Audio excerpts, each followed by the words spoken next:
Hi, Tom Coley, coach for Steve Taylor Community Star, and it's really an honor and a privilege to welcome in a true community star, Angela Douglas. Angela, welcome. Hi, Tom. I was so drawn to what you do. We'll give folks a little bit of a background. Taught in Hong Kong for 11 years. Yep. Taught English. Yep. What was that like? And what's the perception of Americans? And can you give me, I know that's a broad-based question, but can you give me a little feel for that? Sure. So teaching English in Hong Kong for 11 years, it really opens your mind. Right. It changes your mind about the things Okay.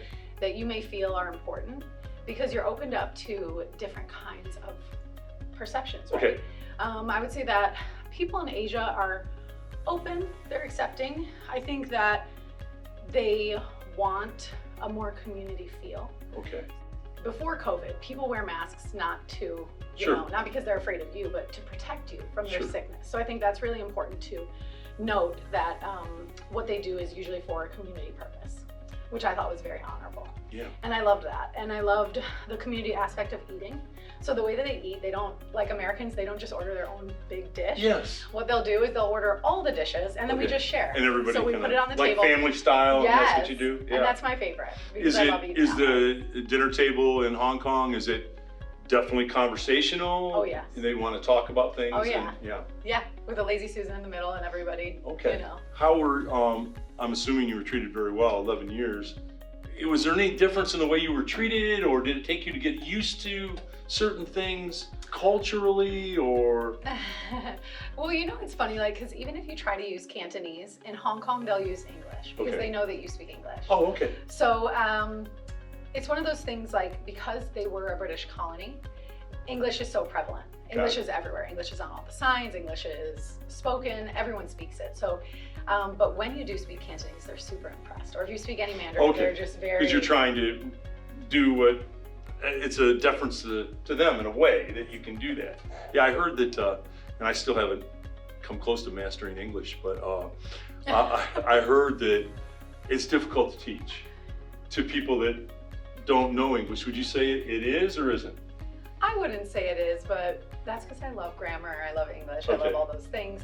And also, I think the most important element of being a teacher is encouraging. And I Right. think you're great at that. Oh, I think you're great thank at you. encouraging people. And I think Thank that's you. really important. And that's such an important part of life, is not only encouraging children, but encouraging adults as well. There Yeah. are so many people who need encouragement in their Right. life, and they come up against so much resistance. So encouraging is the key. Even if kids aren't great at English, you just, Well, you're a lot encourage. smarter than I am, because that's the perfect segue. Because I was so drawn to what you do, because we're Facebook friends, and the positive messages that you put out in the universe. I just, I thoroughly enjoy them. I mean, they're uplifting, they're positive, they make people feel good, they make people feel that they can do more than they're doing, and they give people confidence. They're just great messages on Facebook, and I think you change people's lives with a lot of your messages.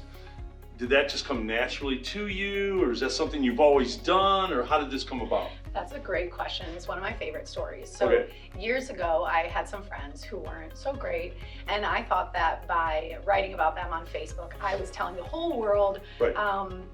and warning them, right?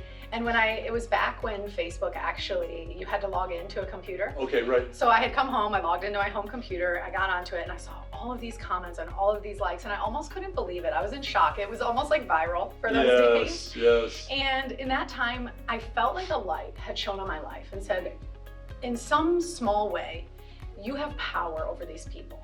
You have this power that attracts them. Yeah. They were attracted to like the post, they wanted to comment, Yeah. and then they continued on in my inbox, right? Okay. So what I realized is that in some small way I had power, and what was I going to do? Was I going to use my power for light, or was I going to use my power Right. for dark? Right. And in that way, I decided in that moment I would never again post anything negative on social media.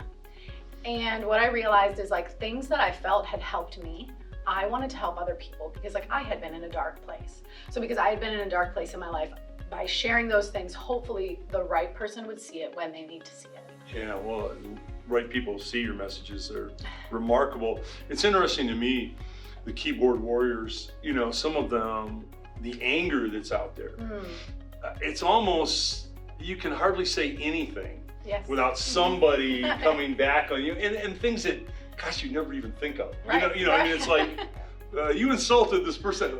What? You're like, how? I did not mean to. I had no idea. You know what's funny about that, really quick, sorry to interrupt you. No, you're perfect. It's so funny because when I started this movement of like positivity, some people would say things to me like, oh, do you think you're better than us? And I was like, who do you think you are? Gosh, yeah. No. Who do you think you are? That is so not who I am. And I feel like it's, like I said, encouraging. It's so important to encourage people. Everybody has a hard day. Everyone's going through a tough time. Yeah. If you ask anyone about their life, what I've realized, if you ask anyone about their life, anyone can tell you something tragic that has happened to them. Right. There's an old, you're way too young for this, and China and Corey are too. I make these references that only old people are going to get, I'm 87 years old, for God's sakes. But no, you're not.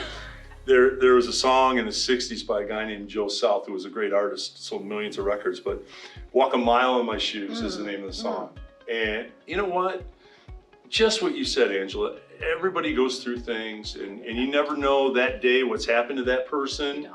And if you can, I've always believed as a teacher, they asked me to speak to the public school teachers start of the school year. The message I gave them is, you can see as a teacher when you walk in the classroom, you can see who's troubled, absolutely, who's having a bad day, absolutely, what's really wrong. And I said, as a teacher, you have that power, just like you have the power on Facebook. You can't ignore that. You've got to find a way to interact, find a way, and then they might say, well, I can't, I'm not a psychologist, I can't solve. No, that's not the point. If you interact with them, get some kind of a rapport. You're on the basketball, how's basketball going? Or you're in the art class, hey, I heard you're a pretty good artist.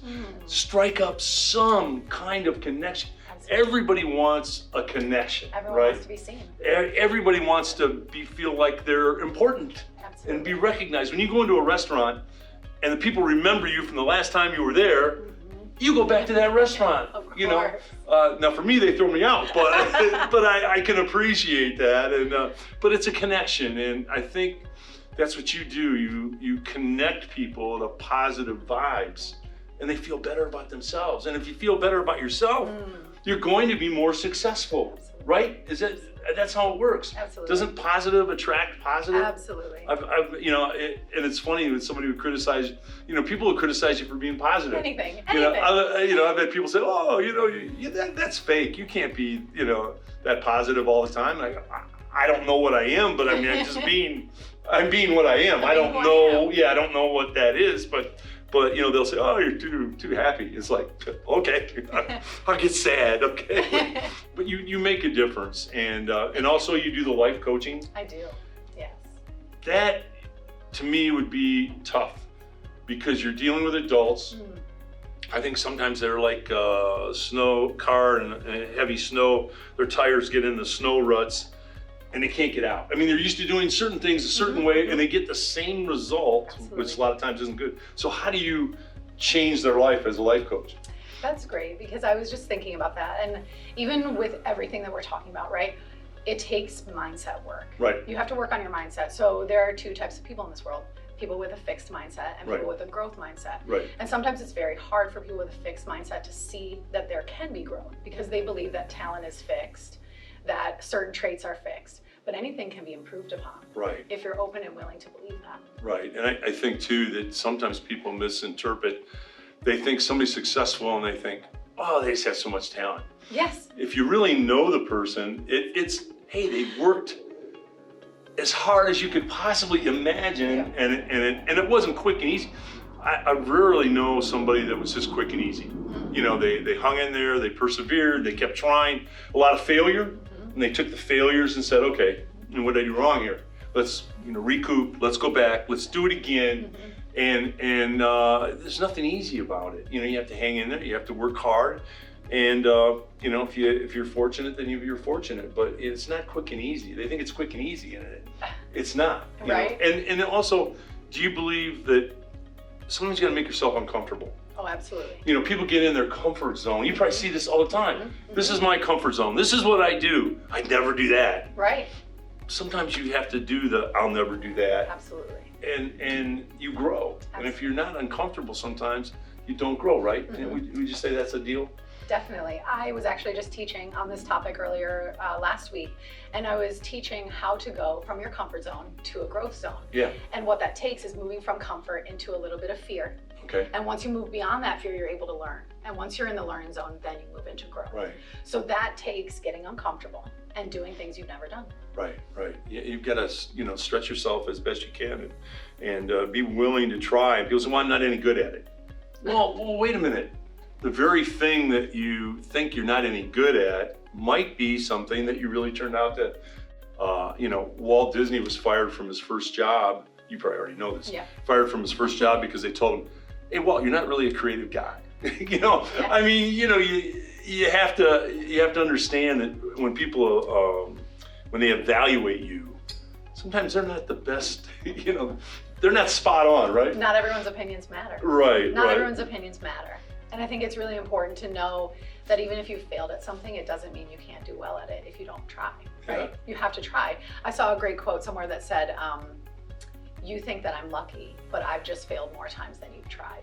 Oh, wow, I like that. Yeah, I'll throw in another reference that all of you are way too young for, but there's a Neil Young line in a song is, doesn't mean that much to me to mean that much to you. Right. Sometimes some opinions you have to just say, I think I'm doing okay. I think I can get this done. I appreciate your input, but I'm gonna keep forging ahead. Not everybody is spot on evaluating people. True. So anyways, Angela, it's been an honor to have you here. We appreciate so much what you do as a positive influencer, and of course, as a great teacher, you've changed so many lives. Teachers are the most valuable commodity in the world. I truly believe, teachers and coaches. But you've changed so many lives, and now you're doing it on Facebook, and you're also doing it as a life coach. So if somebody wants to get a hold of you as a speaker, yes, as a life coach, yes, all these, as a social influencers, sure, all these great things you do, how would they get a hold of you? So you can go on LinkedIn, Angela Douglas on LinkedIn. I am also on Instagram at the.angela.dawn. I'm on Instagram also, my personal page, which is Inspired by Example, and on Facebook. I'm friends with Tom. Find me there. And that's going to lose you some friends, but I can't help that. That's part of the deal. But China will put all that in the video, so the video will be great. They do wonderful, wonderful work. Well, listen, Angela, it's an honor to have you here. Thank you so much. Thanks for being our Steve Taylor community star, and keep up your great work. Thank you, Tom. I appreciate it. Oh, my honor. Thank you. Tom Coley, coach for Steve Taylor, community star.